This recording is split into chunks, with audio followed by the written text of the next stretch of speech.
আসসালামু আলাইকুম। আজকে আমরা জানব ফেরাউনের অহংকারের প্রতিফল কি হয়েছিল। ফেরাউন ছিল মিশরের একজন অত্যাচারী ও অহংকারী শাসক, যিনি নিজেকে দেবতা বলে দাবি করতেন এবং মূসা আলাইহিস সালামের এবং তার অনুসারীদের উপর প্রচণ্ড অত্যাচার চালাতেন।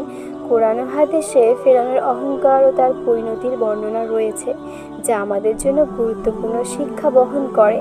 ফেরাউন একটি উপাধি যা প্রাচীন মিশরের রাজাদের জন্য ব্যবহৃত হতো। মিশরের এই ফেরাউন ছিল অহংকারী, যিনি নিজেকে ঈশ্বর বলে দাবি করতেন। তার শাসনকালে মিশরের জনগণ তাকে ভয় করত এবং তার আদেশ পালন করত। তিনি ছিলেন খুবই শক্তিশালী এবং ক্ষমতাবান, কিন্তু তার অন্তরে ছিল প্রচণ্ড অহংকার। আল্লাহ রাব্বুল আলামিন মূসা আলাইহিস সালামকে নবী হিসাবে মনোনীত করেন এবং তাকে ফেরাউনের কাছে পাঠান, যাতে তিনি আল্লাহর বার্তা পৌঁছে দেন এবং তাকে সত্যের পথে ফিরিয়ে আনেন। মূসা আলাইহিস সালাম ও তার ভাই হারুন আলাইহিস সালাম আল্লাহর আদেশ অনুসরণ করে ফেরাউনের দরবারে যান এবং তাকে আল্লাহর প্রতি ঈমান আনার আহ্বান জানান। ফিরআউন মূসা আলাইহিস সালাম এবং হারুন আলাইহিস সালামের কথা শুনে তাদের অবজ্ঞা করে এবং উপহাস করে। তিনি বলেন, হে মূসা, আমি কি তোমাকে আমাদের মধ্যে বড় করে তুলিনি এবং তুমি কি আমাদের কাছে অনেক বছর অবস্থান করনি? মূসা আলাইহিস সালাম তাকে উত্তর দেন, হ্যাঁ, আমি তা করেছি, কিন্তু আমি তখন অজ্ঞ ছিলাম। ফিরআউন এরপর মূসা আলাইহিস সালামের ক্ষমতা নিয়ে প্রশ্ন তোলে এবং তার সামনে মুজিজা প্রদর্শনের জন্য বলেন। মূসা আলাইহিস সালাম আল্লাহর সাহায্যে তার লাঠি মাটিতে ফেলে দেন এবং তার মাধ্যমে একটি বিশাল সাপ তৈরি হয়ে যায়। এরপর তিনি তার হাত বগলের নিচে রাখেন এবং তা বের করার পর উজ্জ্বল আলোতে পরিণত হয়। ফিরআউন এই মুজিজা দেখে মুগ্ধ হলেও তার অহংকার তাকে সত্য মেনে নিতে বাধা দেয়। তিনি মূসা আলাইহিস সালামকে জাদুকর বলে ঘোষণা করেন এবং তার বিরুদ্ধে জাদুকরদের নিয়ে আসার পরিকল্পনা করেন। মিশরের সেরা জাদুকরদের নিয়ে আসা হয় এবং তারা মূসা আলাইহিস সালামের সাথে প্রতিযোগিতা করে। মূসা আলাইহিস সালাম আল্লাহর আদেশে তার লাঠি মাটিতে ফেলে দেন এবং জাদুকরদের সব কিছু গিলে ফেলে।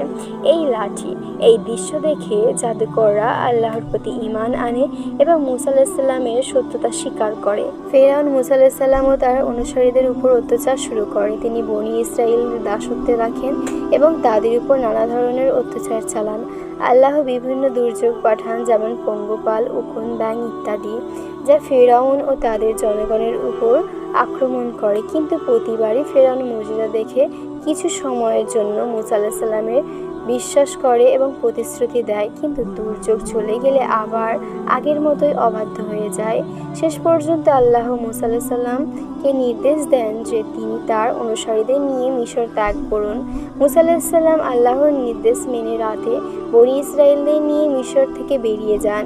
ফিরআউন ও তার বাহিনী তাদের পিছু নেয় এবং তাদেরকে ধ্বংস করার জন্য সমুদ্র তীর পর্যন্ত অনুসরণ করে। আল্লাহ রাব্বুল আলামিন মূসা আলাইহিস সালামকে নির্দেশ দেন তার লাঠি সমুদ্রে আঘাত করতে। মূসা আলাইহিস সালাম আল্লাহর আদেশ মেনে লাঠি সমুদ্রে আঘাত করেন এবং সমুদ্রে বিভক্ত হয়ে যায়। মূসা আলাইহিস সালাম ও তার অনুসারীরা সমুদ্রের মধ্যে দিয়ে নিরাপদে পার হয়ে যান, কিন্তু ফিরআউন ও তার বাহিনী যখন সমুদ্রের মধ্যে প্রবেশ করে, তখন আল্লাহ সমুদ্রকে পুনরায় মিলিয়ে দেন এবং তারা সবাই ডুবে মারা যায়। কোরআনে আল্লাহ রাব্বুল আলামিন বলেন, অতঃপর আমি মূসা আলাইহিস সালাম ও তার সঙ্গীদেরকে রক্ষা করলাম এবং বাকি সবাইকে ডুবিয়ে দিলাম। ফিরআউনের অহংকার এবং তার পরিণতি আমাদের জন্য একটি গুরুত্বপূর্ণ শিক্ষা। ইসলাম আমাদের অহংকার থেকে দূরে থাকতে এবং বিনম্র ও ন্যায়পরায়ণ হতে শিক্ষা দেয়।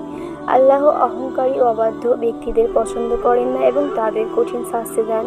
কোরআনে আল্লাহ বলেন, নিশ্চয়ই আল্লাহ অহংকারী ও আত্মমর্যাদাশালী ব্যক্তিকে পছন্দ করেন না। সূরা লুকমান 18 নম্বর আয়াত। আমাদের উচিত আল্লাহর পথে চলা, তার আদেশ মেনে চলা এবং বিনম্র ও ন্যায়পরায়ণ হওয়া, যাতে আমরা আল্লাহর রহমত ও অনুগ্রহ লাভ করতে পারি। এই ঘটনাটি আমাদেরকে স্মরণ করিয়ে দেয় যে অহংকার আল্লাহর ক্রোধের কারণ এবং তা মানুষের ধ্বংস ডেকে আনে। অতএব আমাদের উচিত অহংকার থেকে দূরে থাকা এবং আল্লাহর প্রতি সম্পূর্ণ বিনম্র ও আনুগত্য প্রদর্শন করা। আল্লাহ আমাদের সকলকে অহংকার থেকে রক্ষা করুন এবং সঠিক পথে পরিচালিত করুন। আমিন।